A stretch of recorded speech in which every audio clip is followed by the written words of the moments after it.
Well, sir, it's late afternoon as our scene opens now. And here in the living room of the small house halfway up in the next block, we find Mr. Rush Gook all by himself. The young man is seated at the library table, gazing without enthusiasm at his open algebra textbook.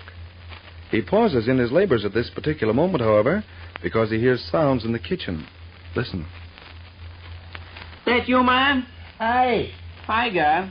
Mom in there? No. Oh, say. She's downtown. Say. She's not here, Gov. She's downtown. Oh, that's right? Don't you remember at the dinner table this noon she said she was going downtown? Oh, yeah.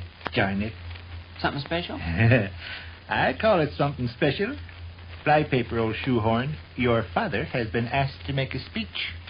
Where are you going to speak? Bright Kentucky Hotel. Oh. Why are you amused and incredulous? You're fooling, ain't you? Why should I be fooling? Bright Kentucky Hotel? The Bright Kentucky Hotel, I admit, is a humble establishment. Still and all, though, I expect as many honest hearts beat stout and true there as any place else. Well, Bright Kentucky Hotel is the last location on earth I'd expect anybody to make a speech at. Probably the reason for that is that you're young, inexperienced, and unimportant. Okay. Are you busy there? Just glancing over tomorrow's algebra assignment is all. You can help me if you care to. What doing? You can act in the capacity of my secretary in preparing the address I'm giving tonight. Giving it tonight, huh? At 8:30. In the lobby of the Bright Kentucky? Yep. Who's going to be your audience? The guests of the hotel. Yeah. Is that funny also? Well, all the guys that live at the Bright Kentucky are not the sort of fellas... I have no doubt I'm cheating myself out of a hearty belly laugh by interrupting your cow pasture, but I'd like to get down to business. Oh. Time passes, and I have to get my oration in shape. Oh. Step to the bookcase and get me volumes 2, 3, 4, 7, and 9 of the large library. Oh. Who asked you to talk at the Bright Kentucky? Stacy Yap. Oh. He's in residence there. Yeah, I know it. Also the other two barbers from the Butler House Barber Shop. Y.I.I.Y. Skeeber and Alf Musherton. That's right.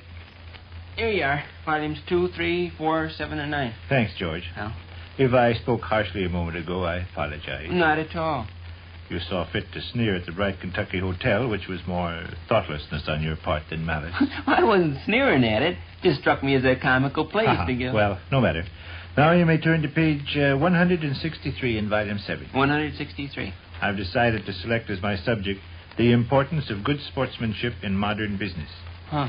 Want to know the occasion for the speech, old cold chisel? Yeah, I was just about to ask that. You continue to snort, gurgle, and guffaw. Well, I can't help it if it strikes me funny, the idea of anybody making a speech in the lobby of the Bright Kentucky Hotel. Stout hearts beat as strong and true in the lobby of the Bright Kentucky Hotel as any place else. I suppose.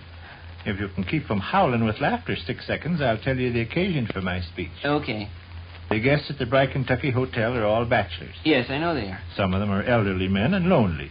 My friend Stacy Yop got to thinking the matter over and decided it'd be a good stunt to entertain him some way one evening every week. He hit on the notion of inviting speakers. Oh, uh-huh. I have the honor of being selected as the first speaker. Oh. Nice? Yes. I consider it nice. Uh-huh. And I give credit to Stacy Yop for being an all-around good fella. Yeah. Have you turned to page 163 in volume 7? Right here. I've selected as my topic the importance of good sportsmanship in modern business. Uh-huh. Now, beginning at the top of page 163 in volume 7, you may read aloud, if you please. Yes? Is anybody else besides the guests of the Bright Kentucky Hotel going to be in the audience? No. It's going to be an awful little audience, then. Why? There's only 11 guys living at the Bright Kentucky right now. Where did you pick up that information? Well, Smelly Clark's Uncle Strap is night clerk down there, you know. I've heard you say so, yes. Well, he told Smelly the Bright Kentucky only had 11 rooms rented, and Smelly told me. Hmm? The management's getting kind of desperate. See, a hotel with only 11 rooms rented is running at well, no matter. 11's enough. Won't be a fashionable audience, and it won't be a large audience, but I'm willing to... Telephone thing. I'll get it. I thought of another angle. What's that? Mr. Gumpox and Mr. Jeffrey and Mr. Cunningham won't be on deck to hear you. A new moving picture's opening... Just a second, George. Oh. Hello? Oh, yes, Al. Been talking to Stacy, I bet. Ha-ha. That's right, Alf. I speak at 8:30. Gonna be on deck, are you? Oh. Sick friend, huh? I see. Well, you can listen to me fling oratory around the next time, then. Okay, Alf. You bet. So long. Alf Musherton? Uh-huh. He won't be on hand to hear you speak? He has to go visit a sick friend. Oh. What'd you start to say a minute ago when I picked up the telephone receiver? Oh, I was just going to mention the fact that Mr. Gumpax and Mr. Jeffrey and Mr. Cunningham won't be on hand either. Who are Mr. Jeffrey and Mr. Cunningham? A couple of old fellas that live at the Break, Kentucky. Why won't they be on hand? Because there's a new moving picture opening tonight at the Bijo. Those three fellas, Mr. Gumpax, Mr. Jeffrey, and Mr. Cunningham, wouldn't miss the first night for $1 million. See, they got a reputation for attending new moving pictures on the nights they open, and they're proud of their reputation. Why, I can tell you for All a right, fact. let's get on with our business here and cut out a little of the twaddle. Beginning at the top of page 163 in Volume 7. Kindly read it out. Oh. I must get some ideas on good sportsmanship and modern business. Well? Mr. Montgomery and Mr. Slatcher are completely deaf. And who are Mr. Montgomery and Mr. Slatcher, pray? A couple of old fellas that reside at the Break, Kentucky. They are completely deaf? Yes. Why are you making me privy to the information? I just thought you'd be interested, was all. Makes 2 more guests at the Break, Kentucky Hotel that won't hear your speech. Yeah, well, beginning at the top of page 163 in Volume 7. Kindly read it out. I beat my breast in agony. I clutch my throat with rage. The wild beasts of the jungle are not 1/2 so dangerous as I. The frosty moon shines... Cell phone's ringing. I hear it, one side. Oh. The material you just read doesn't suggest any ideas about good sportsmanship and modern business. You may turn to page 47 in Volume 9. Okay. Hello? Oh, yes, why. Heard about it, did you? Oh, I'm not the world's greatest orator or anything, but if I can give a talk that'll cheer up some of them elderly fellas a little, I'm only too glad. Yes. You'll be on deck, I suppose. Why? Oh. I see. It's too bad. Well, I'm sorry, too. Yes. Well, okay. You bet. Goodbye. Why, Skeever? He won't be on hand tonight? No. What's the matter? Has to see his grandfather off on the train. Oh. Well, have you turned to page 47, Volume 9? Yeah. Read aloud, please. What's the matter now? I told you there were 11 guys living at the Bright, Kentucky. Yes. I was wrong. Yeah. I had an idea you were wrong. There's only 10. 10? Mr. Yammerly got fired from his job on the railroad day before yesterday and went to Niles, Michigan to live with his brother-in-law. Where do you get all these fascinating bulletins? Smelly Clark's Uncle Strap tells Smelly, and Smelly tells me.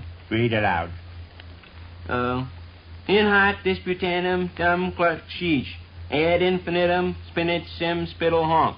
Pluribus... Naturally, I'm not going to make a speech in Latin. Well, you told me to... Sit down. Oh. Read where the English begins. Sweetheart, your eyes are like limpid pools seen by moonlight in the deep forest. Your soft hands put to shame the velvet petals of the hyacinth. Oh, would that I might... Who do you say them slobs are that are going to go to the moving picture show tonight? Mr. Gumpax, Mr. Jeffrey, and Mr. Cunningham. Mm. Your soft hands put to shame the velvet petals... And who are the guys that are hard of hearing? Mr. Montgomery and Mr. Slatcher. Makes 5 guys. Yeah. Why, Skeever and Alf Musherton begged off. Huh? 7 guys. You're sure there's only 10 guys live at the Bright Kentucky Hotel? Positive. There's 3 guys to hear me make a speech. I thought of another angle. You suddenly remembered the 3 guys that make up my audience died this afternoon? No. Well, what's your angle? You say your talk is scheduled for 8:30? Yes. That's just when they start switching freight trains around in the railroad yards there. Loudest noise you ever heard in your life.